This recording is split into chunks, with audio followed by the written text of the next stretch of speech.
So when it comes to off-roads, you will be having some mixed opinions. I can clear you that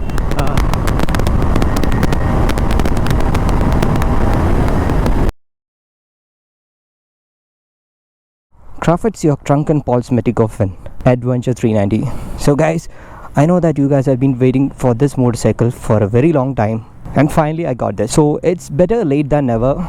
I have to say this because I know that there are hundreds of owner reviews out there in YouTube, but still people were asking to me about my review about this motorcycle. So this is not an owner review. Those guys are doing really great. You can go and check their review out. But the fact is that when you own a motorcycle, you'll be having some amount of love towards that motorcycle if that motorcycle hasn't given you any problem. So for me, I'm starting this review very neutral. Let's see whether I love it or hate it. So let's get into the review. So I have to say that this motorcycle is not so big from outside, but once you get onto it, you feel like you're sitting on a big motorcycle, especially the riding stance, the seat height, the kind of handlebar, everything. So let's look around what it is here. So you have the typical adventure kind of headlight over here, which stands out because of the suspension, and here you can see the new radiator and the fans. The exhaust looks new. To be honest, I like the Duke 390 exhaust more because it feels a little more grand. So from the previous version, if you see from the previous version, the first version of 390 sounded awesome. Okay, I'm a great fan of that motorcycle in terms of looks, in terms of performance, in terms of aggression that it gives. But towards the next generation, that rawness was taken out, and on this motorcycle you can feel that the motorcycle is going subtle, the aggression is being taken out, but nevertheless the design looks very aggressive. You can see all those sharp edgy design. So totally the design looks very neat and clean, even though the bike doesn't look so neat. That's a good thing because it's an all-purpose motorcycle. You can take it off-road, and the motorcycle is meant to be dirty. These kind of motorcycles are like that. So I got a good amount of time on the highway and some amount of off-roads over there also. So let's get into the motorcycle. I'll explain you the feel about the motorcycle. So let me just park it the other way. So yes, it's a pretty tall motorcycle for my height. So for a safe side, I'll be getting onto the motorcycle like this, just because I have some planted toes over there. This motorcycle is very tall, and when you're riding on the street, you'll feel that you are sitting on a tall motorcycle, and the handlebar is wide, so you get a feel that you are sitting very upright, almost like you're sitting on an elephant and riding, but a fast elephant. And don't take that sentence in any other wrong way, okay? So let's get into the instrument cluster here. So I don't want to make you bored hearing all the things which I say regularly. So in fact, it has everything. It has a phone connectivity. It can tell you the phone signal, battery, and the fuel range, blah blah blah, all things. So most important things are like when you click this button, there's something called as motorcycle. So getting to that, you can see the MTC, which is the traction control, where you can turn it off and on.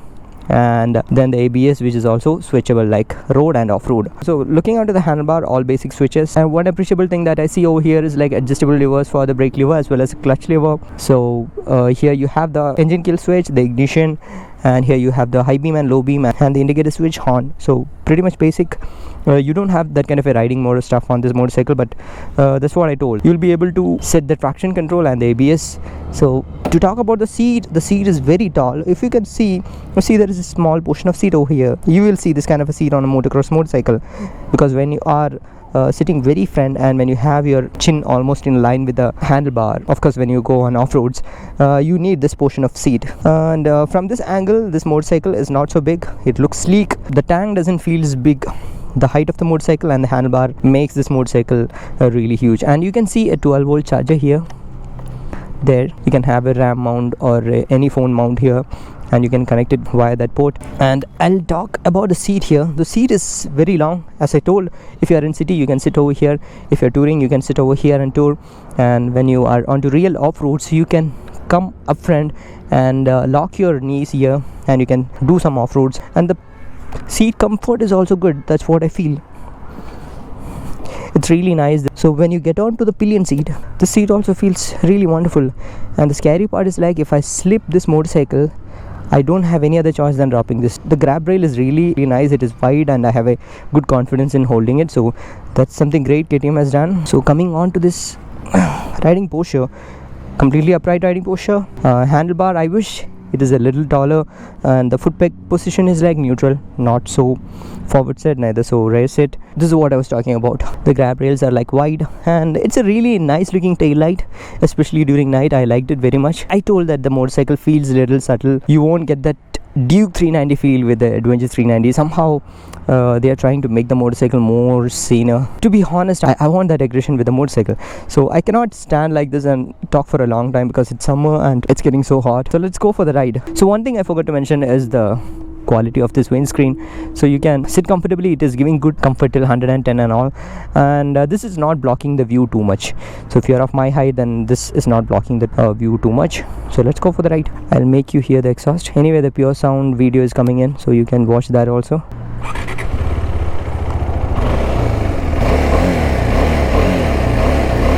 Let me adjust my mirrors. So these mirrors are like typical KTM mirrors. I feel like okay, it's doing its job.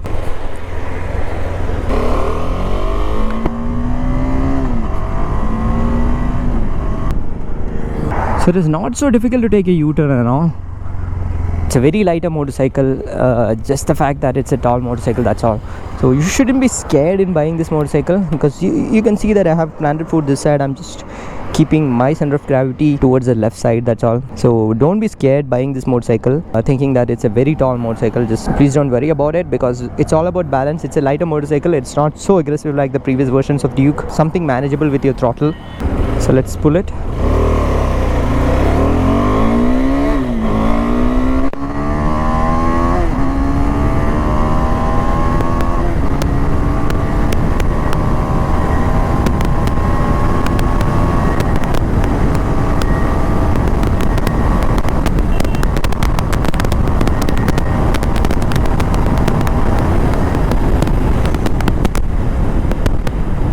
So yeah, as you see, when compared to the previous versions of the Duke or the RC, this motorcycle is like very sane, more beginner friendly. The power delivery is like absolutely sweet. You get to see that the power goes in, and you have entire control over the motorcycle. And this comes with ride-by-wire throttle, but it doesn't have a choppy throttle. You see that?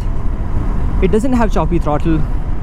So generally when you have ride-by-wire throttle and when you have an aggressive motorcycle, what happens is like, especially when you go with pillion and all, when you dip the throttle, you'll get this feel and the pillion comes and hits you. So that's a major problem that you see. I understand that some people like that fact that pillion comes and hits you, and especially when it's a girl, but it's not that good when the pillion is wearing a heavy helmet and she comes and hit you with a helmet. Other parts are okay, that I understand. So one more thing you might have observed, that this motorcycle is heavily tuned for highways, especially for long distance touring, because the 6th gear doesn't have that much of a punch. It has a punch at this point, but when you're redlining in the 5th gear, you are already at 151 or 152, and when you switch it to the 6th gear, it doesn't give you that much of a punch, but the refinement levels are like way much better than the previous versions. It's very refined. The only minor vibration that I see is on the foot brake, that too when you cross 110 km per mark, that's all. So I'll explain the ergonomics once again. I'm sitting completely upright, absolutely no wind blast till 110 km per hour. Great confidence with this riding posture. The seat is giving good butt room. I believe that even a heavier person will be able to sit on this motorcycle without any issues. And this motorcycle comes with a quick shifter. It works in the 1st, 2nd and the 3rd gear, but some problem with the 4th gear. I didn't show you that. You can see that now. So without using the clutch, you can shift the gears, and the clutch feel is like moderately light. Surprising that the KTM has given a moderately light clutch, so you won't be having any issues using this clutch inside the city on head-to-head traffic. And the gear shifts are like precise. If you are using quick shifter, as I told, there are some hiccups. From 4 to 5, this motorcycle has some problem. It is not happening all the time. Otherwise, that's why I'm using clutch. And to talk about the braking capacity, it has immense braking power. First of all, I told you this motorcycle is like very light. A decent disc size itself will give you a good amount of braking capacity, but this is not a decent disc size. This comes with bigger discs, so definitely very brilliant brakes, but not that aggressive. Okay, one thing which I wanted to tell is that it dives in too much. You see that? You see that? The motorcycle dives in. So the suspension, especially the front suspension, is set to a very softer side. That's why that dive is happening. That's not at all a problem, but you have to get used to that system when you have a lot of dive. And the rear suspension is also slightly onto softer side, providing more comfort to the rider. So again, a good motorcycle for long distance touring. And when it comes to the tires, I'm not so much happy with the tire. I don't know why, but I wish this motorcycle has little more grippy tires. These are dual purpose tires, I know, but when it comes to the road, I expected a little more grip, especially on high speeds like 145 and all. Slightly difficult when you are at those speeds and when you are hitting a long sweeping corner. So an easy cruising speed on this motorcycle is somewhere from 110 to 120, where you have enough juice after that also. And from an ownership point of view, this goes to service once in 7,500 kilometers. Of course, the first service will be done in 1,000 kilometers, but rest every other service done in 7.5k kilometers. And it'll cost you somewhere from 4,000 to 5,000 rupees. That's what I heard from the service center. And this returns you a mileage of 25 km per liter if you're riding sanely. But if you are ripping the throttle off, I believe that you might get something as low as 22 to 24 also. That's what I heard from the Duke 390 owners. And altogether a very good motorcycle for long distance touring and off-roads. So when it comes to off-roads, you will be having some mixed opinions. I can clear you that some people will think that this is a proper dirt bike. It's not a dirt bike, it's an all-purpose bike. You can use it in city, you can use it in highways, but when it comes to off-roading, you should understand what is off-roading. So this is road, and if you go off the road, it's called off-roading. That's all. That's so simple. Not every motorcycle can go like that, so you call it as off-road. You take it to these kind of terrains. But if you are looking for a dirt bike, this is not a dirt bike. Many people take the X-Pulse 200. That's the smallest capacity adventure or dirt bike kind of thing that is available in India. So that motorcycle is almost like a dirt bike. It's very small. But when it comes to Himalayan is also not a purely dirt bike. It's not a dirt bike. You cannot do a lot of jumps and flip your motorcycle and those kind of things. So it's the same condition with the ADV also. It's not a dirt bike, it's an off-roader. You can go through trails and all these kind of lands will be very fine, no problem. But when it comes to pure slash and those kind of areas, I believe that this motorcycle is not that much apt for that purpose, just because of the reason that it should have a little more punch in the bottom end. So if you have a lot of punch in the bottom end, you will lose this kind of a comfort on the highway. So KTM has intelligently done that fueling. So I believe if you are looking for hardcore off-roading, you have to go for a bigger rear sprocket. Then your issues will be solved. You'll be having that punch. You can drag and take it. But one thing which I saw is like whenever you turn off and on the key, the traction control is coming on. Say if you're turning off the traction control, and when you turn off the key and the system comes up again, the traction control is by default on. So that's one hiccup which I see, and that's not something an off-roader will like, because you might be having multiple turn-offs in between. So then you have to go to the settings again and turn off the traction control again and again. So that's not a good sign. So even though this is an LCD display, this display is completely readable in this kind of bright sunlight. It's a summer morning, but still it is completely readable. And this display will switch to a black color mode during night time. So to talk about the vibrations, as I told, there are very less vibrations from the engine side. Handlebars has no vibration on, and the seat has absolutely no vibrations. The footpeg has a little bit of vibrations when you cross that 110 km per mark. That's all. And I couldn't check the heating issues of this motorcycle until now, but I'm going back to Bangalore, so you can see me riding it over there. So basically riding in the traffic for the past 20 minutes, similar traffic in the last 20 minutes, and the motorcycle is not giving too much of heating issues, okay? So you can feel some amount of heat, but it's not at all to a level of annoying. And I have to say that the heat management is really good. And you can see the crash bars over there. I can even touch those crash bars with my hands, bare hands. So the crash guards hasn't got that much of heat. So in that way, I have to say that the heat management of this motorcycle is like really good. No complaints with it. So welcome back to the past. So as I mentioned in the beginning, am I happy with this motorcycle? Of course, yes. Because I don't find any problem with the motorcycle except that few things. I'll tell that in the last. Before that, let's look who has to look onto this motorcycle.